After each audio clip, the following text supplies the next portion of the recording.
Hello, hello, hello. Just make a little adjustment here. So hello, so welcome to this weekend's workshop. So today we're going to go straight into it. We're going to start to talk about and I'm going to start to discuss with you basically befriending our nervous system. And this is this workshop is modeled on a book, which I'm going to quickly grab. It's an amazing book by someone called Deb Dana. I'm going to point backwards. We call the Polyvagal Theory. So we're going to be starting discussing some of the things in this book.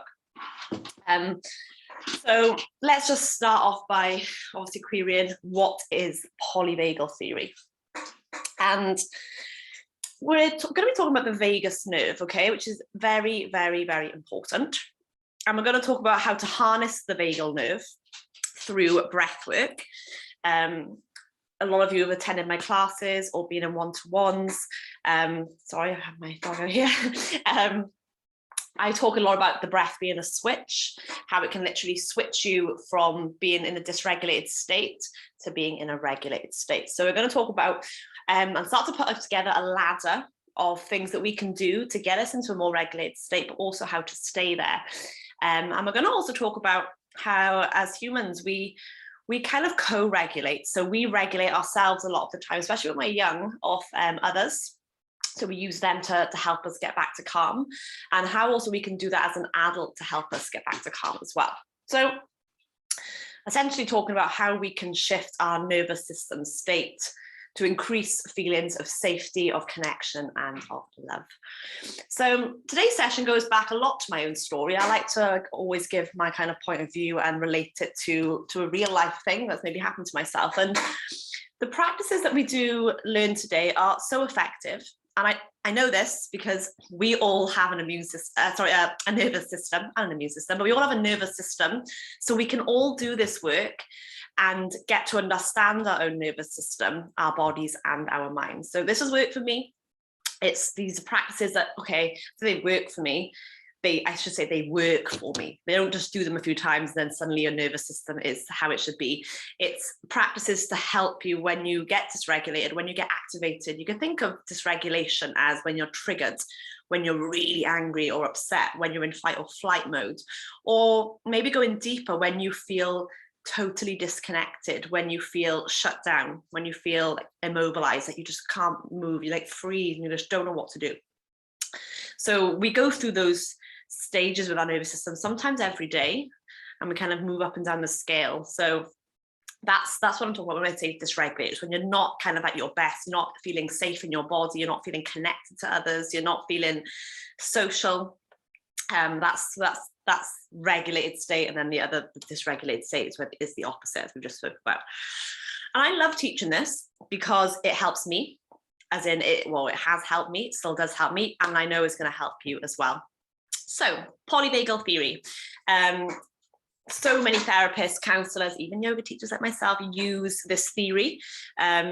It's basically a collection of evolutionary, neuroscientific, and psychological claims pertaining to the role of the vagus nerve in emotional regulation, social connection, and also the fear response. And it was introduced, and I think it was 1994, the year of my birth, by he's not doctor, but Stephen Porges. And there's three things I want us to talk about in regards to polyvagal theory, which is neuroception, which I'll talk about in a moment, the hierarchy of response, and also co-regulation. And we'll talk more about this a little bit more again, once we've gone through these three. So neuroception is, we are always, think about it, when we're walking down the street, we are always detecting our environment without awareness. So we're walking down the street, we're maybe just focusing, maybe we're on our phone walking or walking the dog, and behind the scenes, without even having to think about it, our kind of systems internally are figuring out what's around us. They have a perception of around us, but it's called neuroception. So like I said, it is perception, and neuroception is when we have kind of like an inner radar going, and our nervous system is detecting anything around us that isn't safe. So, when we go to cross the road, we tend to, we do look for cars, but also our nervous system is looking out for them as well. So neuroception is just detection within our environment. And we do this in many ways. You know, we all have a nervous system, but we all detect things and also perceive them in different ways. So what I might perceive as a threat, you might not. For example, I have a friend who is petrified of cows. So if we go for a walk in this cows, she's like, she freezes, she gets really, you know, out of breath and panics, and she has to get away from them. Whereas I'm like, hey, cows, let's go say hi. You know, so we all have different perceives of what is threatening to us and what we feel safe around. And that's just important to remember, because some things I might say that I feel unsafe with doesn't necessarily mean you will, and that's okay. So for those of us that grew up in maybe an unsafe upbringing, or maybe it didn't feel safe. I'm not saying you were in actual physical danger, but you just didn't feel safe within the space you are. You could have a more attuned neuroceptive basis, or maybe you perceive more things as threat than somebody else, or maybe you the other way. So if you were brought up in a quite an unsafe, or what you felt was an unsafe environment, then maybe you're more chill towards threat, because you're like, being unsafe is quite normal for me. It's cool. It's, you know, it's kind of maybe your comfort zone. So that's basically neuroception. It's, you know, it's a nice way to think of this is when you are, this is actually, let's go into the next bit. I'll tie them together. So thinking of hierarchy of response. So there's neuroception, and then we have hierarchy of response. And hierarchy of response is a way for us to try and make sense and make sure that wherever we are going, we're going to be as safe as possible. So tying them together, like neuroception and hierarchy of response. Say you're walking down the street with your friend now, and you know she's telling you a story, or he is telling you a story, and they're just making you aware of what's going on in their lives. And you're listening. You're like, yeah, you know, you're in flow with them. You're either just listening or maybe having a conversation, and then you start to hear maybe something behind you. So your nervous system picks up this, and it's like, okay, here's something. And at first, you just still listen to your friend. You've noticed it. It's there. But your attention is still with your friend. But then maybe you hear the footsteps behind you, or whatever it might be, are getting louder. So initially you were like, okay, there's something there, that's cool, I'm aware. But now you're like, okay, I need to look at it now. I need to say, what is behind me? You know, is it a man? Is it a woman? Is it a child? You don't know. So you turn around, and your first response might be a social one, you know, which is kind of like the top of our ladder, which we're going to go into. But social response, you're feeling safe, and you're like, okay, there's a person, maybe you just smile at them. That's your kind of social response, and that might be how you respond. Or maybe you keep walking, and these footsteps maybe get a little bit more louder or a bit more aggressive sounding, and you're like, okay, I'm a little bit uncomfortable now. So maybe now you start to have a bit of a lower response, and you're thinking, okay, am I actually safe here? I don't know. You know, nothing's happened. This person's just walking behind you. I don't know if it's man, woman, whatever you want to say in your imagination. But you start to drop now into your kind of fight or flight mode. And you're like, okay, I've got to figure out now, do we need to get the heck out of here? Do we need to stand our ground? Or can we just continue having this conversation? And you know, that's when your heart rate maybe starts to increase a little bit. Your eyes are a little bit more large, and you're feeling it slightly panicky. And then if you're still feeling unsafe, and you're like, nothing's come of that now, but you're still feeling, I'm not safe. And obviously this hierarchy of response, our goal is to always remain safe. So if those things don't work, you know, the social smile, whatever you did didn't work, and you're still feeling unsafe, and then you get panicky, then you're going to move into the most intense response, which is to create a shutdown. And that's just when you're just like, so now you're disconnected from your friend. You're not listening to him or her anymore. Your whole mind is in overdrive, and you're like, I don't know what to do. You feel immobilized. Maybe you're just like, you kind of freeze. Okay. So that's like your hierarchy. So of course, walking down the street, if you're in footsteps, you're probably not going to instantly freeze. However, if that person then attacked you, and you were gone to this point, maybe then you do shut down. You just, I don't know. Some people literally have been known to just curl up and just panic. So the hierarchy goes, you know, your first response of your nervous system is kind of more social, more connected, you're more engaged, you're still chatting with your friend, but you're aware something's going on around you. And then the next one, the step down, is, okay, I'm a little panicky now, you're a bit in fight or flight mode. You might be aware that your friend is talking, but you're maybe not taking any information in. And then the last response is shut down, where whatever your friend is saying, you're not even aware if she's there anymore. You're in complete like freeze, shut down, disconnect. So like I said, Julius, whilst your friend is telling you a story, you'll stop listening to them and you just start to decipher what the heck is going on behind you. And that's when neuroception comes into play as well. So that's what I want to say. Like, you're walking on the street, you haven't got eyes in the back of your head. It's your nervous system saying, okay, there's something behind me, or there's something over there in the corner of my eye. It picks it up, and then you start to go through the hierarchy of responses to that perceived possible threat, if your body sees it that way.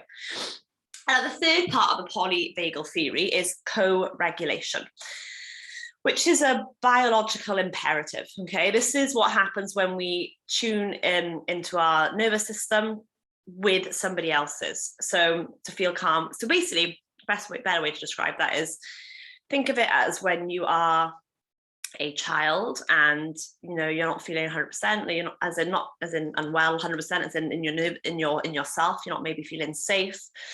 Maybe you're scared. Maybe something scared you. Like you had a big bang, and you kind of shut down a bit, and then maybe you've got a mum or dad, and they're like, it's okay, and they help regulate you. They help bring you back to this place of calm. Okay, they hold you, they hold space for you, they give you a cuddle, they maybe give you a kiss, they tell you everything's okay. And then as a child, then you're like, okay, and your nervous system it regulates itself then, but off of somebody else's nervous system. They regulate you. So you can regulate yourself, absolutely, but you can also be regulated by somebody else. And you can also help somebody else regulate themselves. So you have the ability to hold space for somebody, to help them come to regulation. So think about it. A way you can do it for yourself is simply putting your hands on your heart and saying, okay, I'm safe, I'm good. Take a deep breath. You can do that to regulate yourself. And what we did growing up was regulate off an attachment figure. So a caregiver. Again, this could be a parent. It depends on your upbringing. It could be, foster family. It could be an adoptive family. It could be another sibling. It could be another extended family member. And this allowed us to keep safe and alive. Okay, this regulation. But just to touch on it, maybe you didn't have a parent that was regulated within themselves. So maybe you never really got regulated as a child. So maybe you spent most of your time in this dysregulated state where you were either kind of constantly triggered or tense or anxious or in fight or flight mode, or maybe you were just completely disconnected. You weren't good at socially engaging with people. You weren't good at, conversation. Maybe you just were kind of on your own because you didn't know how to feel safe in your own body because you were never taught it. So I'm not going to go loads into that today because we're going to work on, I don't want to keep looking back. We've done a lot of inner child work and reparenting on this course. But that's just something to think about. If you do struggle to regulate yourself, or you struggle with being in this calm state, look back at your origin story. Okay, remember, okay, did I have someone I could go to when I was little, or did I have someone there that could recognize that I felt maybe unsafe or I wasn't, comfortable, and were they able to talk me down, or were they able to bring safety back into my body? So we're going to, like I said, talk about this polyvagal theory. I want you to think about this incredible network we have within us, this network of nerves that allow us to detect what's going on around us, okay? And we have the autonomic side and we have the somatic side. And within our autonomic system, which is where we will focus, what we will focus on today, it then splits into sympathetic and parasympathetic. And within our sympathetic system, we have that response that is more in line with the safety element, which is our fight or flight. Again, there's other responses like our freeze, our fawn as well. But I want to just touch that freeze can also be parasympathetic as well. But then in the other side, we have the parasympathetic system, which is where our social engagement lies. It's where our rest and digest happens. It's when we're really connected. We are social beings here.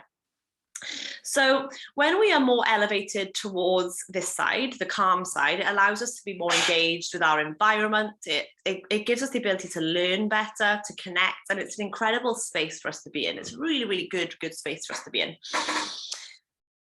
But for so many of us, we might be in chronic stress. This can be due to the lifestyle you have. Maybe you've got a really high, paced job. Be quiet, Echo, come here. Maybe you've experienced trauma, and there's big trauma, there's like little trauma or big trauma, or big T and little t. Again, I want to reiterate, trauma doesn't have to be one massive event. It could simply be something happening to you in your nervous system, not knowing how to process it, and it being stored as trauma within you. And all of these things in our life can predominantly impact where we are. I'm just going to let the dog out. Sorry, guys. Here we go, Bubba. Okay, I'm back. So yes, these can impact our lives absolutely massively, depending on our lifestyle. And if you are spending a lot of time in your sympathetic system, so you're constantly in a kind of dysregulated state, I want to just touch on, again, I'm not going to go into too much into this, I could do a whole another hour on this, but that can have health effects, just to let you know. So it can affect the brain, it can affect your heart, it can affect your immune system, it can affect your ability to handle pain as well, and a whole host of other things. Of course, it can massively affect your mental health as well. But we can never be fully sympathetic or in our parasympathetic nervous system. We shift between the two, but we can spend more time in one than the other. And as you can guess, we'd like to spend more time in the parasympathetic nervous system if our environment allows it. So we want to be in rest and digest. We want to feel connection. We want to be social, because that's what we are. We are social beings. And what I want to focus on today is how breath work can move us here. Because breath work can help us move into a stage where we feel connected, where we feel safe, and where we feel engaged as well. And as I mentioned already today, and as I mentioned in pretty much every yoga class I teach, every one-to-one I teach, I like to think of breath work as a switch to drop us into that space. And one of my favorite ways, one of my favorite ways to guide people, and also myself, into this space is through yoga nidra. Sorry, guys. My dog has completely thrown me. It's yoga nidra. Some of you might know about yoga nidra. For those on the course with me, I will be doing a session before the course is up, live, of course, with catch up as well. And yoga nidra is a practice I trained in when I was in India. And it allows me to notice instantly within a yoga nidra session, which could be from half an hour up to like an hour, I can notice a huge difference in my body and my mind during and after the yoga nidra. So it's a very deep practice. It's like a guided visualized meditation, and we will be doing it, just to let you know. If you're watching on catch up months down the line, if you want access to it, let me know, by the way, and I will have a link, I'm sure, for you by then. So where am I? Let's get back to my notes. Okay. When you get more connected to this rest and digest state, you'll find that you can drop into the space more promptly. So you might be thinking, oh my God, I'm never in rest and digest. I am chronically stressed. I am always, in this place of maybe disconnect. Don't worry. It doesn't mean you're not going to ever be able to drop into that space. You just need to practice it, okay? And like I said, we're going to be working with breath work, because it's something we all have access to. We all have access to our breath, so we can all do breath work at any time. So it's the most accessible for most of us, and so that's what we're going to focus our session around today. So going back to the sympathetic nervous system, the definition of the sympathetic nervous system is basically when we are more in the fight or flight mode.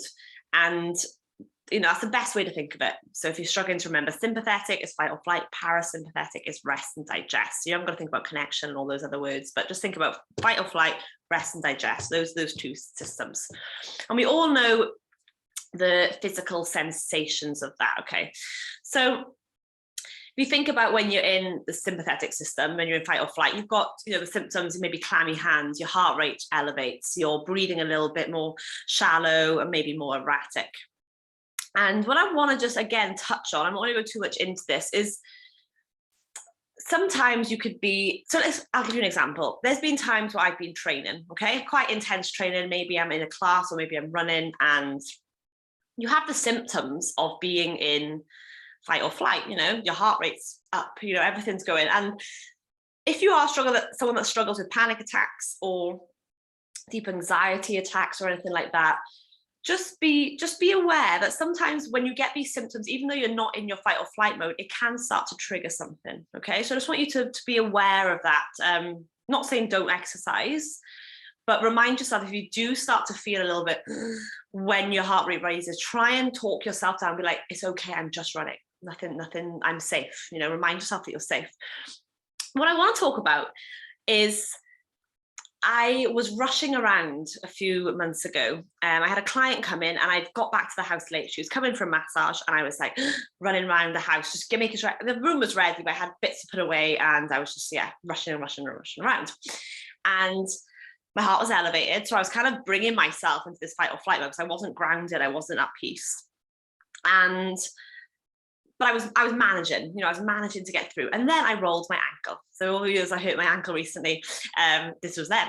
I rolled my ankle and that put me straight into shutdown because the pain, the pain came, oh my God, like everything just shut down. And the breath helped me so much because I just said, okay, I'm in pain, hands on heart, breathe, calm your nervous system. Yeah, the pain was still a bit there. But by regulating my nervous system, I was able to just pause and be like, okay, think rationally. You've hurt your ankle. Let's quickly put a bandage on it.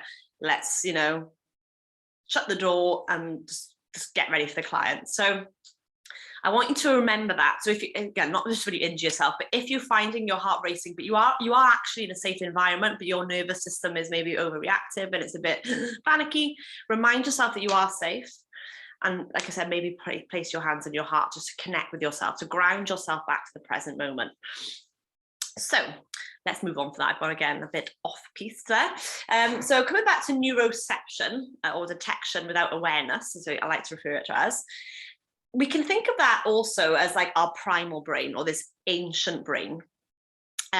So we, you think about, going back in time where we lived in caves and all that we talk about, and neuroception then was really important. There was a part of our, our brain in awareness that where we were in danger, because there was real threat then. Maybe there was, I don't know, I never lived there, but there was some other tribes that were maybe, not allies, or maybe there was, dangerous beasts, that you had to be aware of, or whatever it might be.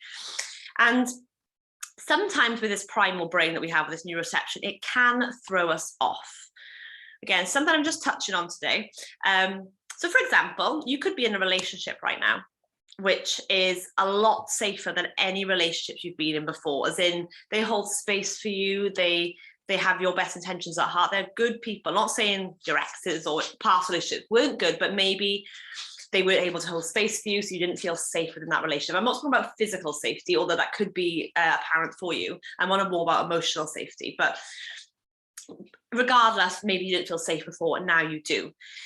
And maybe even in this new relationship, which you feel really safe, it's really healthy, it's really good, you still maybe bring in some old patterns into your new relationships. And you're like, okay, why is this showing up? I'm in a good space, we're in a good space. Maybe your behavior is just coming back up because your nervous system is reminded that, okay, last time you were in a relationship, you weren't safe, so it had to react this way. So it's now got that kind of memory of trying to protect you. Remember, your nervous system there is to protect you, okay? That's its goal, to keep you safe, to keep you alive, to keep you well. So when you are ever experiencing that, it doesn't have to be in a relationship, maybe you're just noticing behaviors are coming up, even though your situations are different. Ask yourself, say to you, so be like, nervous system, literally talk to your nervous system, say, is this defense mechanism really necessary, or are we overreacting here? And it's not always that you are overreacting, but just, again, open that dialogue with yourself to be like, okay, I'm getting this behavior coming out again, but I don't know why. Is it necessary? Is this just me repeating something from before? Because last time I was in a similar situation, I didn't feel safe, but I am safe now. Again, it comes back to that hierarchy of response, and then it comes to co-regulation. So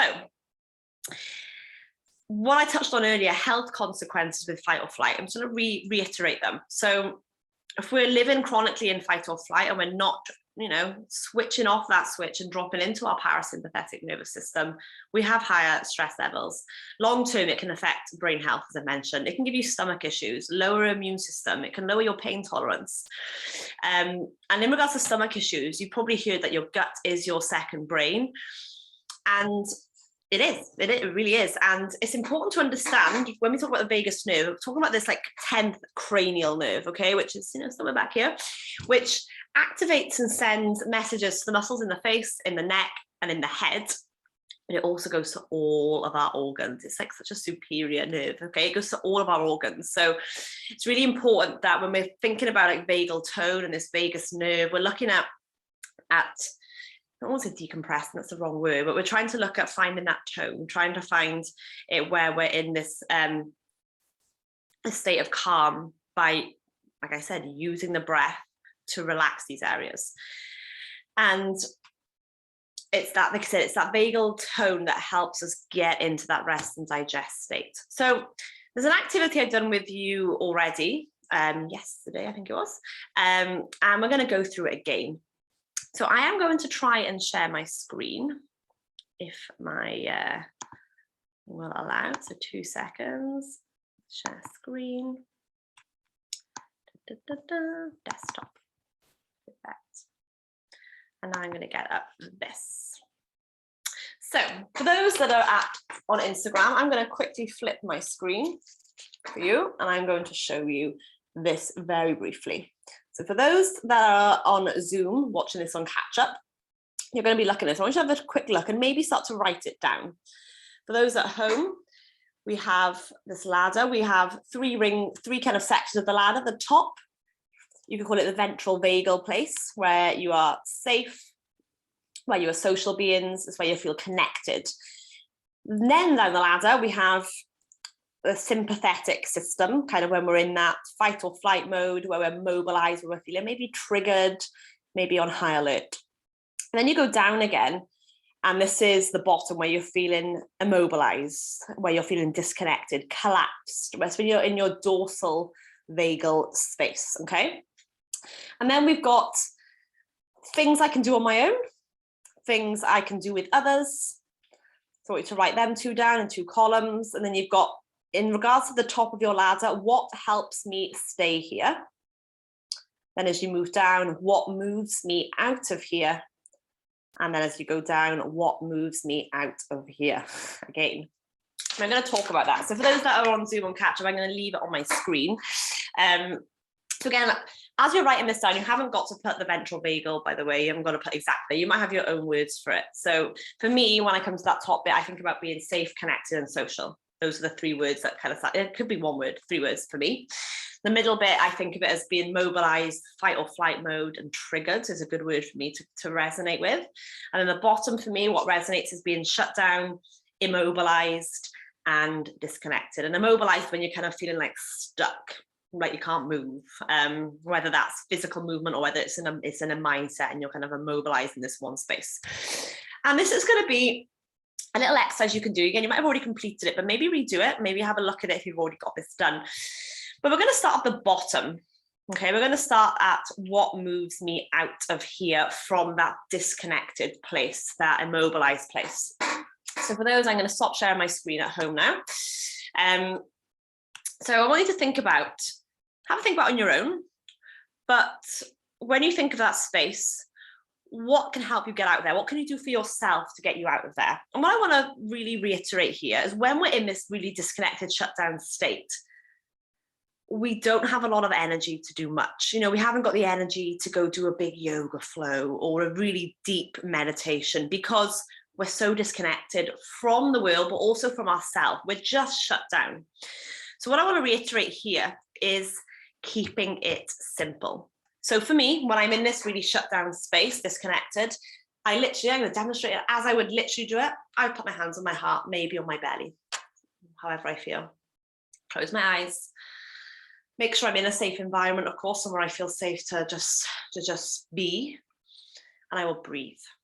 And all I'll do is 3 deep breaths, because that's all I have the energy for. That's all I have. And that's not going to suddenly make me jump to the top of the ladder and be feeling safe and social and connected. But it might bump me up a little bit to that middle ring, which is where I feel still a bit fight or flight. I'm still triggered. I'm still in that sympathetic state. But I've talked myself up the ladder rather than down the ladder. I've talked it up, okay? And then you can think about, on the other hand, what can I do, or what can I do with others? And what this means is how can you co-regulate? So coming back to that co-regulation where you regulate yourself or somebody else. Now, again, when you're in this state, you're not very social. You're not going to just want to vent to your friend or your family or your partner. You're not going to want to explain everything.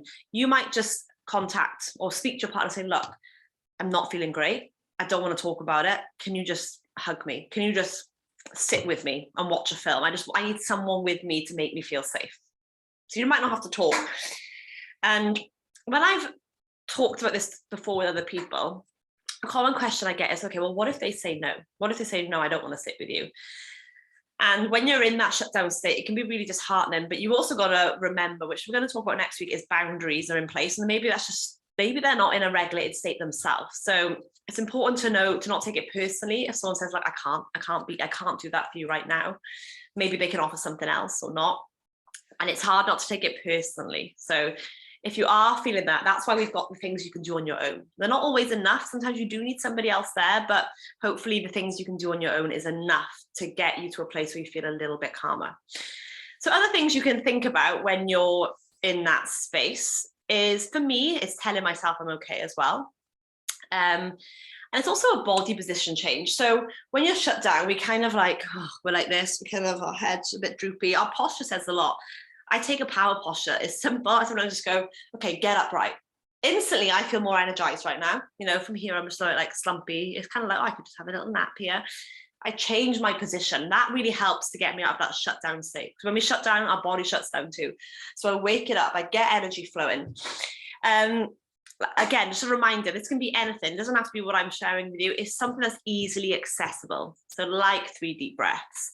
Because here in this space, you probably can't feel like you can journal deeply. Okay, so if you do struggle with journaling, maybe ask yourself, okay, where am I on this ladder? Am I feeling quite shut down? If so, journaling is probably not a good thing for me. Lots of flowy yoga probably isn't good for me. But maybe slow yoga, yes. Maybe some slow postures. Maybe just taking child's pose. Maybe just moving into an environment where you feel safer. So maybe you're feeling really shut down and you're out in a social event and you're like, okay, I've just got to get home, or I just got to get to my car and just feel like I'm in my own safe space, okay? And like I said, just going back to that, what others can do, it could be, like you said, afterwards to come and just watch a film, maybe just being silent with them, but just having them there. For me, even just having my dogs there, I regulate really well off dogs, well, animals in general. So like just holding my animals, holding my dogs, whether they want it or not, I'm just like, okay, and that can help me. So moving up the ladder, so moving from that shutdown space, moving up to the middle kind of section where you're feeling mobilized, you're not shut down, you're still like, you know, you may be really mobile, you're fight or flight, like, do I run, do I stay? You're triggered maybe, you're activated, you've got those symptoms of like heart racing maybe. And it's not always heart racing, it could just be that you're in this mental state of activation. And it's okay, what can I do here to move me up? So what moves me out of this section? For me, journaling, this is where I feel I'm more able to journal. It's usually quite rapid journaling because I've got so many thoughts. What else? Taking a walk in a nice environment. So going outside with the dog is a great one for me here. Breathing, so breath work, whether it's just those 3 breaths again, or whether I actually go into like a deeper practice, working on breath retention or something else. Meditation helps me here. Again, it doesn't help me when I'm really shut down because I just can't get into that space. But when I'm in that middle bit, I can start to tap into a more meditative practice, or yoga is another one for me here, or just movement itself. Sometimes when I'm feeling triggered, I just need to run like I'm in flight, or go for a run and just get it out of my system. That helps as well. Now, what can others do for you here?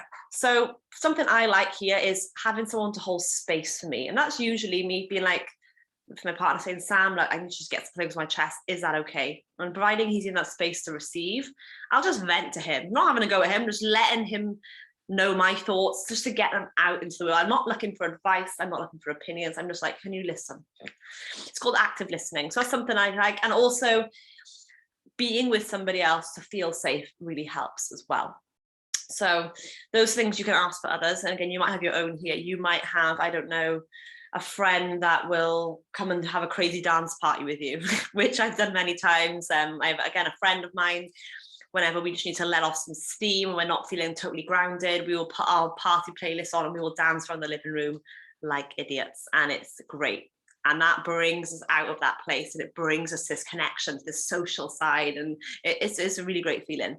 Now, coming to the top of the ladder, which is a different question, it's what helps me stay here. So what helps you stay safe or feeling safe, staying connected, staying social, engaged, feelings of love. So what helps you stay here? For me, the environment. So I know maybe if I'm going to that party on Saturday, I don't really want to be a big crowd to the minute. I won't go because that's going to take me out of the system. So keeping in a calm environment is going to keep me where I'm at. Another thing is creativity. So being creative keeps you in that space, that playfulness, feeding that inner child, connecting with others. Like I said, we are social beings. So being connected with friends, with family, maybe even with strangers, can really help keep you in that space. Journaling, and journaling specifically on like self-awareness. So future self journaling, which I've talked to you about already. If you want info on that again, just let me know. That's a really good way to keep you here, because with the future self journaling, you are journaling for your future self about where you want to go. And maybe you want to stay in this place of calm. So you're going to be writing about how to stay there anyway. And then if you start to see things slip and you're like, actually, I haven't really been doing that, it'll, before you drop down the ladder, it's going to keep you thinking, okay, I need to do this to stay here. Also, self-care practices will help you stay in this, I like to call it an elevated position, because you're feeling good. So any self-care practice, for me, my self-care practice is, yoga, and it is meditation, and it is, trying to be as open with myself as I can. But it's also a bath and a face mask. They are very cliche, chocolate in the bath or a glass of wine in the bath. For me now, it is simply just a bath and a face mask. Those two things, maybe coupled with some essential oils, is like something I do multiple times a week now, because it just keeps me calm. It's something that really works for me.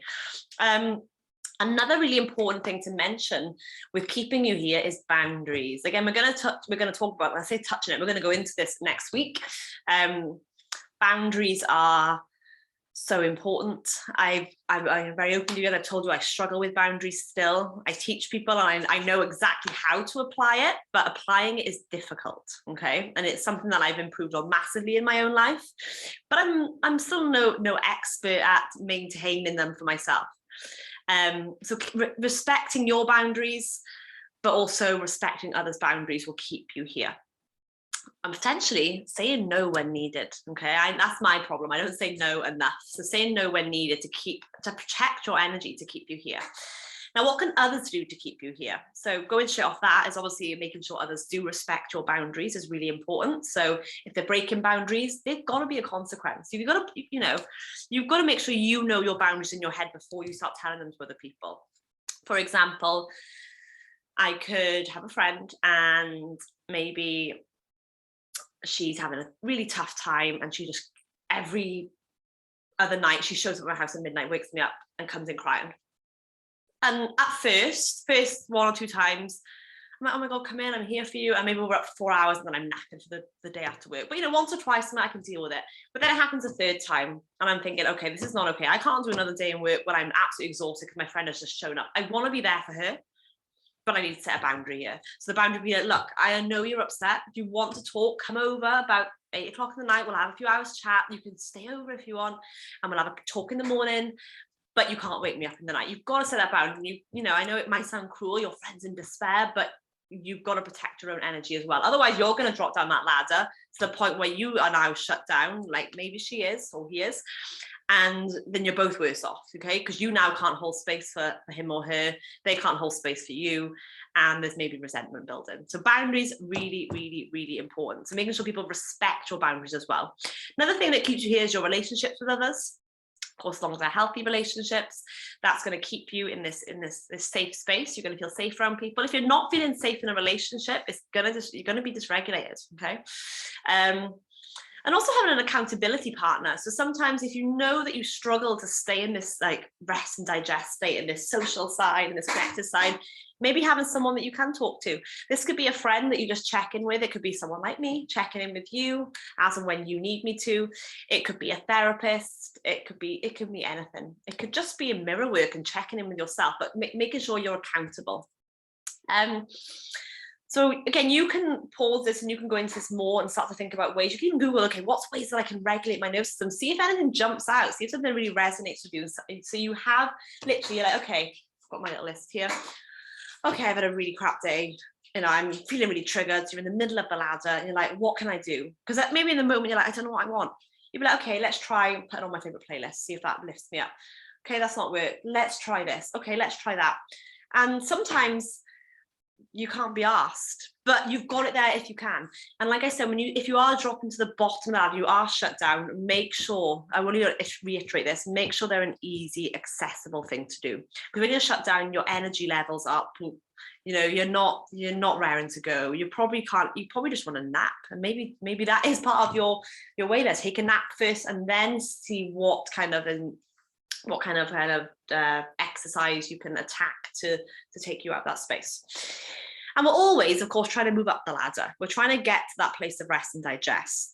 But some days you might start at the top of the ladder and you might drop down, you know, stress of work, so you have a difficult encounter, you might drop all the way down, then you might drop and then bump yourself all the way back up. So, you know, you can be up and down this ladder. You could wake up just triggered. Maybe you've had a dream and it's triggered your nervous system and you're waking up like, people say all the time, I woke up on the wrong side of the bed today. It could be that you had something happen in your sleep. It could have been a sound that your neuroception picked up that came outside the bedroom window. Could have been like a bang. And even though you didn't remember it consciously, subconsciously your body is thinking, danger, there's a bang. And you've woken up then in the morning and you're triggered because your nervous system is dysregulated. And sometimes if you wake up that way, just be like, okay, breathe, I am safe, I am here, I'm connected, you know, all is well in my world. Okay, yeah, I do it often. I wake up on the wrong side of the bed quite often because I do get quite vivid dreams sometimes, and they can be quite triggering. So taking those morning breaths, taking 5 minutes every morning, I recommend to everyone, by the way. This is I'm going to go off tangent just for about 40 seconds here, but every morning I try my best. Sometimes I don't remember, I'll be honest, so I do try and remember and put it in my alarm. Take 5, literally just say take 5, and I'll just sit. Whether I'm not on my phone, it's before I look at my phone, before I, you know, even put the kettle on. Maybe it's in bed. I'm keeping my eyes closed, and I just start thinking, what am I grateful for? That's one thing. I don't do this every day, but one day I'm like, am I grateful? Another day it could be like, okay, let's tell myself an affirmation. Another day it could be, okay, let's just take 5 minutes just to connect with my body and breathe. So those 5 minutes a day can look different for me every day, but I always take 5 minutes. Sometimes that 5 minutes is just rolling over, being awake and just like cuddling myself in bed or cuddling a pillow, or if Sam's there, I'll cuddle him, and just having 5 minutes to like, just to be present more than anything and check in. And moving on now, because we've kind of gone about co-regulating in that ladder and how others can help us. I want to remind you that we can't expect someone to fix us, okay? So always try to start with what you can do to support yourself. And if you're not getting anywhere then move into the space for asking somebody else for support. Don't rely on them first. You might try and be like, okay, I can't do anything on my own, I need someone, and that's okay, but try first, see what you can do. Because remember, as we talked about boundaries, it's important to remember to respect other people's boundaries, okay? They can't always be there for us because they have their own stuff going on, and you need to respect that. So that's just a little reminder. And a question I get asked quite frequently, because we haven't got many people on live today, sometimes I have questions coming in, but something I think is good to mention is, some people will ask when we talk about these exercises, okay, well, I really enjoy watching TV. Does that mean I'm numbing out and avoiding it? And this is a yes and no. Maybe watching TV and watching films is something you really enjoy, so absolutely do it. But just be aware and say, okay, am I watching this because I really want to watch something and I'm looking forward to watching this film or this TV, or am I doing it just to numb myself? Am I doing it to shut down? People always say the same with alcohol. So when you're really triggered, I don't recommend alcohol because I just don't.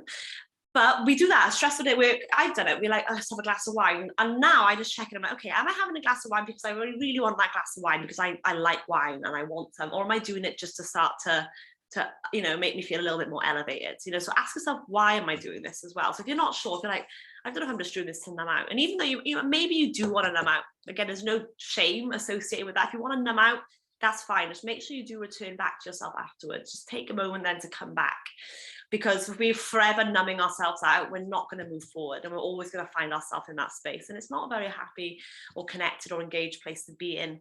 And it can affect us on many different levels, personally, but in our relationships as well. So like I said, with the ladder, I'm just going to recap, we can move up and down it. You might wake up at the bottom of it and slowly come to the top, and you might go up and down it like a roller coaster. There's no definitive ways. Everybody is absolutely different here. And but coming back to talking about just shame, then making sure when you are feeling in one of these lower energies and lower frequencies, if any shame comes up, I want you to meet any shame you feel with compassion for yourself. We are human, we make mistakes, but doing the work will help us. So doing this kind of work and all the work we've been talking about these last few weeks will help us move towards better and stronger versions of yourself. And your ego, it's always judging, it's always kind of comparing, and you might be in a really good place, and then you might start dropping back. Something keeps happening, or work's really stressful, and you're not giving as much self-care time to yourself, and you start to drop backwards. Okay, so I just see what my dog was doing. And as you drop backwards, your ego is going to maybe be going, oh, look at you, Maddie, you were so good so many months ago, and now you're dropping back, and you're like back to square one, you're this, you're that. If that is the story you're telling yourself or something similar, don't buy into it, okay? Remember, we are human, and we're not like linear. Things aren't linear. Healing isn't linear. We go up and down, up and down. And I want you to remind yourself that when you are dropping back, it's usually because you're about to have a breakthrough, okay? When you're pulling back and you start to, I call it like when I hit rock bottom. It's also called the dark of the nights, the dark night of the soul. When things just creep back and you feel like the weight of the world is just dragging you down and down and down. And then one day you just propel forward. Okay, I always think of it when I'm having a hard time, I'm like, it's okay. I have to experience this really tough moment to propel me forward, to give me that greatness and that drive to do better and to be better. And when we are in these better visions of ourselves, we are regulated. We are at the top of that ladder. And like I said, we learn regulation off others. So many of us may have, even knowing this, might still have issues around regulation. I get stressed really easily, okay? I'm a yoga teacher. I do the work. I work so hard on my own healing, and I get freaking stressed most days, okay? And really easily, things get to me really easily. I've accepted that. That is me. I'm not ashamed of it anymore. I don't get angry at myself for getting stressed. I see it for what it is. I'm like, okay, I am stressed. What can I do to get myself out of here? And I have to work on my stress tolerance a heck of a lot. I really do. It's not easy for me. But that's why breath work works so well for me, because it's so accessible, it's so easily done, and it's so blooming effective. And breathing is my top shelf best practice that I do every day, whether it's 3 breaths, whether it's talking somebody else through a breath meditation, which also really calms me, or whether it's like a deep meditation on my own. Because that allows me to self-regulate. Breathing allows me really easy to self-regulate, because I struggled to co-regulate growing up. I didn't have parents that were regulated within themselves. So I do personally work better to regulate myself. I don't work very well off regulating off others, but there are times when it has been effective for me. So before we go into a guided meditation, guided breath work, to finish, I want to just think about this, like 3 triggers to helping us, and these are good triggers, then triggers to help us flip that switch to get into our parasympathetic state, to move us into regulation. The 3 main things. One is nasal breathing. And the reason why it's kind of top tier above breathing into the mouth is, one, it does filter the air. We've got all these little lovely hairs in our nose. People shave them away. Leave them. They are there for a reason. They do good, I promise. But it helps filter the air. It warms the air as well. It essentially prepares the air ready for the lungs. So they're the right kind of temperature. They filter out any crap as well. That's why we can get kind of like stuck in our nose, snots, when we've got the fire on in and cleaning, you get dust up your nose, and yeah, it just stops that going into our system. but it also gives us the kind of right amount of air, because taking too much air in, so like through like the mouth, and you get that big, that big rush of air, can actually be quite activating for our system in more of a fight or flight way. Because you think when you're like breathing heavily, maybe through your mouth, when you're running or something, then that can bring on the symptoms or the physical symptoms of when you're a bit panicky, okay, or unsafe. And it basically taking in too much oxygen then can be a signal to our bodies that we're in a stressful place. And it's been shown in multiple studies. This is not just like a theory I have. This is, this is proven. So that's nasal breathing. Secondly is extending your exhalations, which you all probably do. I talk you through it a lot, but I'm going to give you the why. And basically, like I said, breath work is used throughout the ladder here. You can use it in any part of this ladder to either bring you up the ladder or to maintain you at the top. And it's known that exhales are important because, again, there's multiple studies have been done on how many breaths you take per minute and how it affects your nervous system and also your emotions and your stress. And typically they say the best kind of ratio, best amount per minute is between 4 and 6 breaths per minute. So that's roughly an inhale for about 4 seconds and an exhale for 7 or 8 seconds with a pause kind of in between. And basically the extended exhale reminds our nervous system that we are safe. So I talk about this in yoga, when we're in like a deep yoga stretch, like for those that know, pigeon pose, or just a stretch that is, pretty uncomfortable. When we're in that place, we might tense up because it's uncomfortable. We're humans, remember, we want to be comfy. So we're in a bit of discomfort and we start to maybe tense, and then maybe our heart rate elevates and maybe we start to breathe a bit more shallow because we're like, this is bloody uncomfortable here. So that's why extending your breath, slowing it down, just reminds us that we are safe. Because if we don't remind ourselves we are safe with our breath here, then our nervous system is going to be getting activated, triggered, and we're going to feel more stressed, and we're not going to feel relaxed, and our body's not going to relax, and we're not going to get the benefits of the pose that we could be getting. So that's number 2, extending your exhales. We've got nasal breathing, extending your exhale. And the third one, which I haven't taught to many at the moment, unless we do with my one-to-one clients, we work on this, is humming or hissing on your exhale.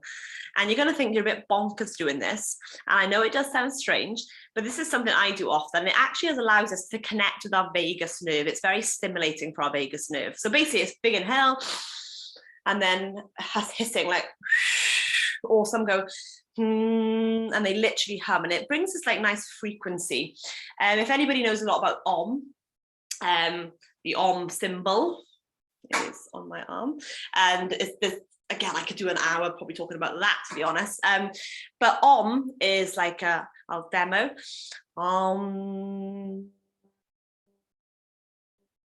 And it's that humming, and it's like a frequency that they say like Om is like the universal frequency. It's the frequency like when you listen to planets, they say, or the moon, that's like is the kind of what they get. And it connects us, it grounds us, it brings us to the now. So again, you might feel a bit bonkers doing it, but try it now. Take a breath in.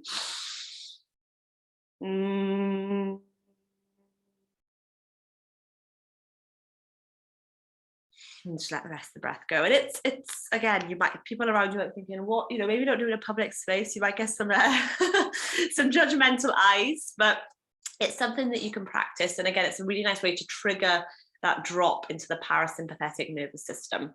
So that is all we're going to leave it there for now. I might have lots of questions about today because I already have previously before I did this. I said I'll try and cover some within it. If you have any questions, let me know. If I get enough, I'll even do like a Q&A, maybe a live one. Maybe you just have questions about the other workshops we've done so far. And if so, drop me a message, drop me a comment if you're watching on YouTube, and I'll get back to you, whether I type it or whether I send you a voice video like this, or whether I do a live Q&A and you all jump on and just fire some stuff away at me. So let me know if you have any questions. But we're now going to come into a guided breath work.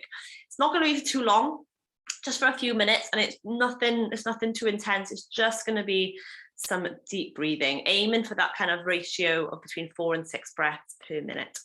I want to just reiterate before we jump into it, if the breathing I'm offering, and we're probably going to roughly inhale for 4, have a slight pause, exhale for about 7 or 8, and then a slight pause. If it's too intense, just slow it down to the best of your ability and stay with your own rhythm. Okay, so don't feel like you have to follow me exactly. If it's making you strain, it's probably going to be stressing you out. You're going to start to feel a bit unsafe. So just dial it back down to what's comfortable for you. So I want you to sit or lay. You don't have to be able to see me, just be able to hear my voice. And let's connect with our body by bringing one hand to the belly and one hand onto the chest. And if you feel safe, closing the eyes or just letting the gaze drop down. And just start to breathe in and out through your nose. Just noticing your breath to begin, not trying to control it, just noticing how the breath feels. And building a connection with your breath. Letting the shoulders soften. If you are sitting upright, maybe leaning back into something, so not feeling too rigid.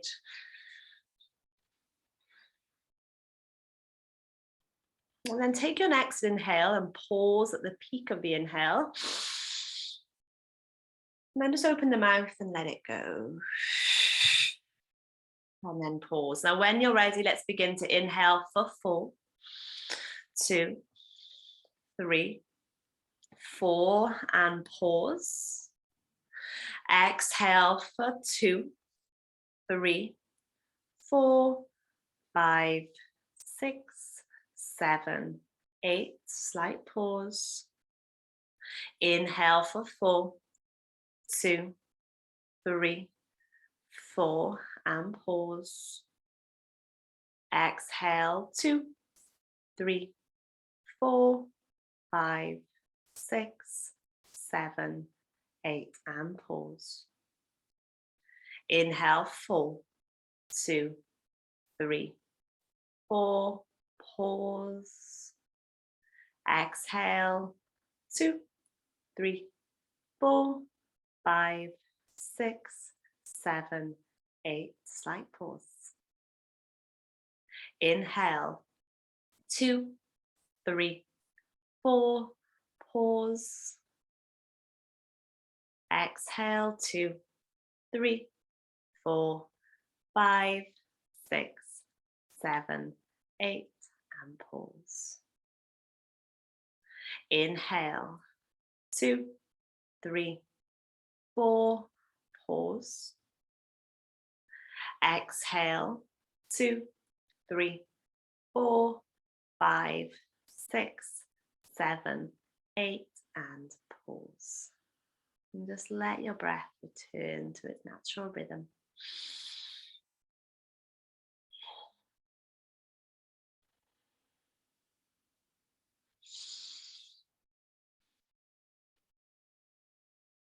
And gently blink the eyes open. Well done, well done.